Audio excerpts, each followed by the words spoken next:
Let's do the Dumbbell Front Lunge Pulse. This exercise is excellent for building strength and endurance in your legs, glutes, and core, while also improving your balance and stability. Grab a pair of dumbbells and let's get started. Begin by standing tall, with a dumbbell in each hand, arms by your sides.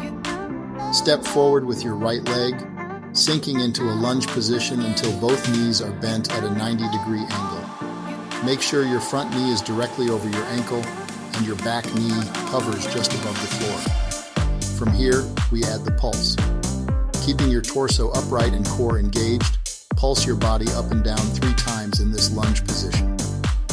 These small pulses increase the tension in your quads and glutes, giving you an extra burn.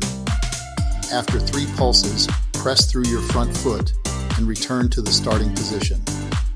Now switch legs, stepping forward with your left leg, sinking into a lunge, and pulsing 3 times. Remember, control is key. Keep your movements smooth and deliberate, feeling the muscles working with each pulse. As you alternate between legs, maintain good form, and keep the core engaged for stability. This exercise not only strengthens your legs, but also improves your coordination and control. Stay mindful of your breathing and keep up the pulsing for a stronger lower body.